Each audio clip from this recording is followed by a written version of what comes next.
Spiderhead stands as a futuristic correctional facility, more akin to a high-end hotel than a conventional prison. Jeff, driven by the noble cause of bettering the world, passionately engages in groundbreaking experiments within this establishment. Here, inmates enjoy a comparatively relaxed environment, complete with the liberty to stroll, socialize, and even earn sentence reductions and bonuses. However, these privileges come with a cost. Spiderhead conducts medical trials, not all of which are without risks. To be just, it's crucial to note that all participants willingly consent, retaining the right to reject and return to a standard cell elsewhere. Ray, one of the detainees, finds himself seated before a mirrored window, as Steve initiates the experiment by introducing a substance into Ray's bloodstream. Within moments, the initial dosage induces uproarious laughter in Ray, triggered by a series of simple jokes. Even when the humor shifts to somber facts, Ray's response remains unchanged, continuing his laughter spree. Subsequent mornings in Spiderhead follow a familiar routine.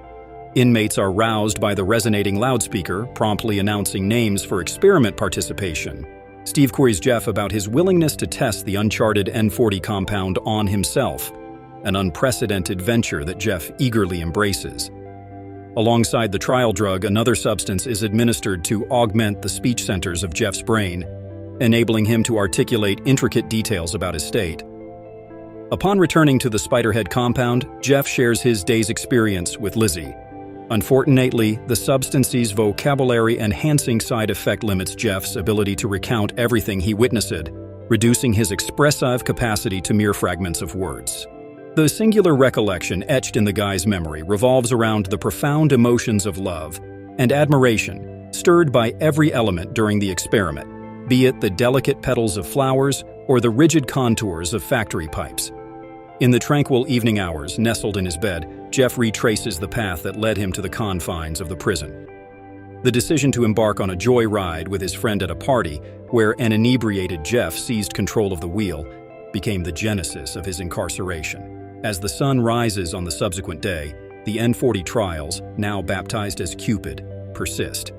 However, this time, Jeff is not a solitary participant. Heather, a daring individual prone to swift changes of heart following drug administration, becomes his companion. Their exchange lasts mere seconds before surrendering to an irresistible intimacy, indifferent to the prying eyes of observation and filming. The substance's influence acts as a disconnect from internal inhibitions, culminating in the heartfelt confession of love between the enamored duo. Steve, enchanted by this outcome, directs his partner Mark to vigilantly monitor the subjects as the substance's effects wane. Post the experiment, the couple grapples with a sense of awkwardness, attempting to avoid discussions with others about their shared experience.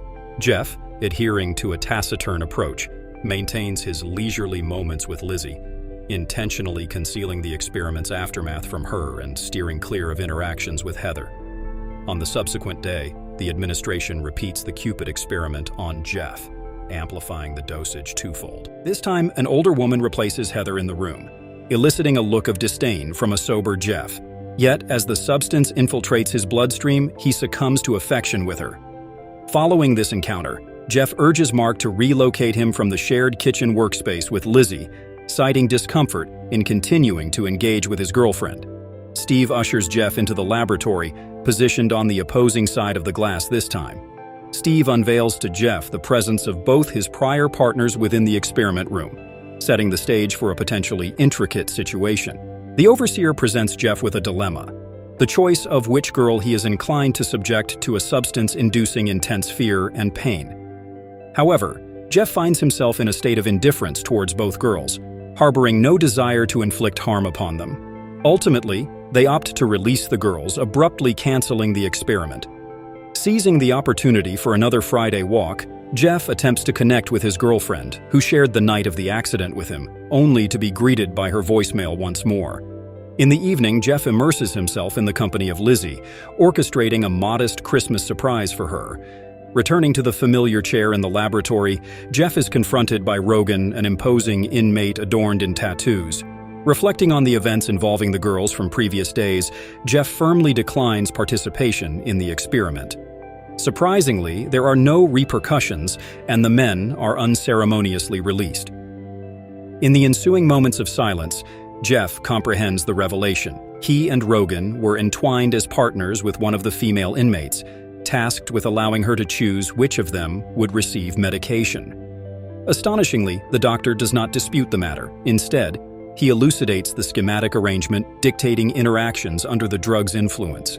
In response to Jeff's grievances, Steve underscores the privilege of being in Spiderhead. Dissatisfied individuals, he suggests, have the option to transfer to a conventional prison, albeit forsaking any hope of early release. Grasping the insinuation, Jeff adopts a composed demeanor during his subsequent encounter with Rogan, devoid of any hysterics. Steve grants Mark a weekend respite, advising him to savor his time on the mainland.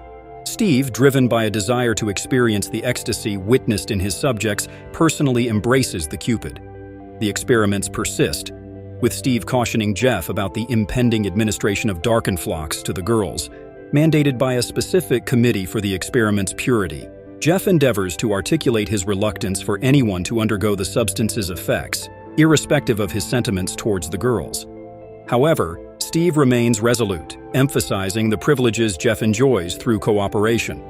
Reluctant to revert to a conventional prison, Jeff acquiesces to administering Darkenflox to Heather. Heather's distress intensifies, prompting her to cry and panic.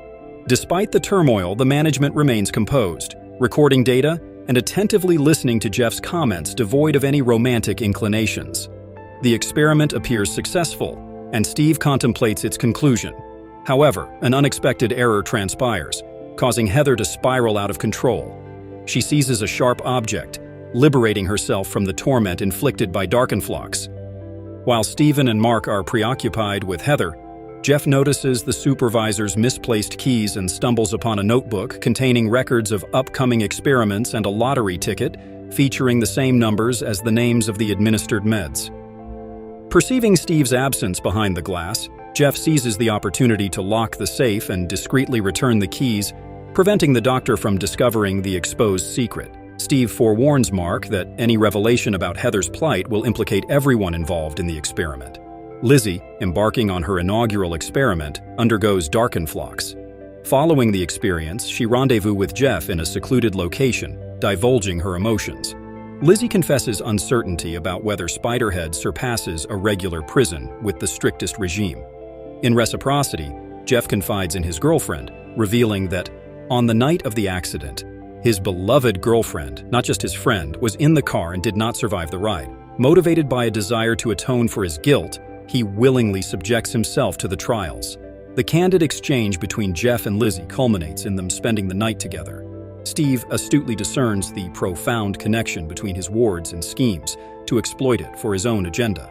In the subsequent experiment, Jeff learns he must either administer Darkenflox to Lizzie or depart from Spiderhead. Jeff resists, but the doctor affords him the chance to delay the experiment until morning.